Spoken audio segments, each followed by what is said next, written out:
Hello, હું છું મમતા ભટ્ટ અને મારી ચેનલમાં તમારું ઘણું સ્વાગત છે. આજે હું તમારી સાથે ઇઝી અને હેલ્ધી એવી ફરાળી આઈટમની રેસીપી શેર કરવાની છું. કેમ કે જ્યારે પણ શ્રાવણ મહિનો, નવરાત્રિ અથવા તો કોઈ પણ વ્રત કે ઉપવાસ હોય ને ત્યારે આપણે ફરાળી આઈટમની જરૂર તો પડતી જ હોય છે. અને તેની માટે આપણે જરૂર પડશે આ બધી જ વસ્તુની કે જે લગભગ દરેક લોકોના ઘરમાં હોય જ છે. તો સૌથી પહેલાં આપણે લીલા મરચાં સમારીશું. તો તેની માટે આગળનો જે પાર્ટ છે તેને દૂર કરી મરચાંને આ રીતે વચ્ચેથી કાપી લઈશું. આ રીતે કાપવાથી તેમાં જે બી હોય છે ને તેને આપણે આસાનીથી દૂર કરી શકીએ છીએ. આ મોરૈયાની તીખાશ માટે આજે ફક્ત આપણે લીલા મરચાંનો જ ઉપયોગ કરવાના છીએ. તો મોટા મરચાં છે ને તો મેં એક જ મરચું લીધું છે. તમે તમારા સ્વાદ પ્રમાણે મરચાં વધારે અથવા તો ઓછા પણ લઈ શકો છો. આ રીતે મરચાંને મોટા મોટા સમારી અને સાઈડમાં મૂકી લગભગ 1 થી 1.5 ઇંચ જેટલું આદું લીધું છે. તેને છોલી અને ક્રશ કરી લઈશું. હવે એક મીડિયમ સાઇઝનું ગાજર લઈ અને તેને છોલી લેવાનું છે અને વજનમાં તે લગભગ 200 ગ્રામ છે. આજે લાલ ગાજર નહોતું તો મેં કેસરી ગાજરનો ઉપયોગ કર્યો છે અને છોલાઈ જાય તે પછી તેનો આગળનો અને પાછળનો પાર્ટ દૂર કરી લઈશું. એક થોડી મોટી સાઇઝનું બટાકું લઈ અને તેને પણ આપણે ધોઈ અને છોલી લેવાનું છે અને વજનમાં જોઈએ તો તે પણ લગભગ 200 ગ્રામ છે. તો બસ હવે આ બંને વસ્તુને આપણે છીણી લેવાની છે. અને આજે મારે થોડું મોડું થતું હતું ને તો મેં ફૂડ પ્રોસેસરનો ઉપયોગ કર્યો છે. પરંતુ તમારી પાસે છીણી હોય ને તો જે મોટી સાઇઝની છીણી હોય છે ને તેનાથી આપણે આ બંને વસ્તુને છીણી લેવાની છે. તો આ રીતે થોડું મોટું છીણ રહે ને તે રીતે આપણે બંને વસ્તુને છીણી લેવાની છે.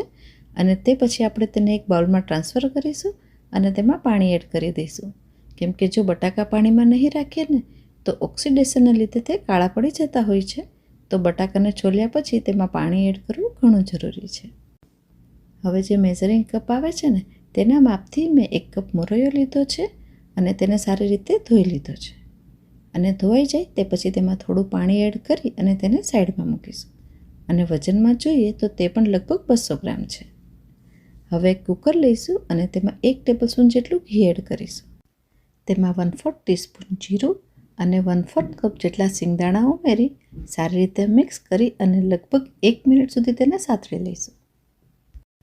અને તે પછી તેમાં સમારેલા મરચાં અને ક્રશ કરેલું આદું એડ કરીશું. સારી રીતે મિક્સ કરી અને લગભગ અડધી મિનિટ માટે સાતળી લઈશું. હવે જે ગાજર અને બટાકાને આપણે છીણીને રાખ્યા હતા ને તેને પાણી વગર જ કુકરમાં એડ કરીશું. સારી રીતે મિક્સ કરીશું અને લગભગ 1 મિનિટ સુધી સાતળી લઈશું. અને તે પછી તેમાં એડ કરવાનો છે મોરૈયો. તો મોરૈયામાં આપણે જે પાણી એડ કર્યું છે ને તે પાણીની સાથે જ આપણે મોરૈયાને કુકરમાં એડ કરીશું. અને બાકીનું પાણી પણ સાથે જ ઉમેરી દઈશું. તો મેં 1 કપ મોરૈયો લીધો છે તો ટોટલ મેં તેમાં 4 કપ પાણી એડ કર્યું છે. તેમાં 1 ટીસ્પૂન જેટલું ફરાળી મીઠું એડ કરીશું, જેને ઘણા લોકો સેંધા નમક પણ કહેતા હોય છે.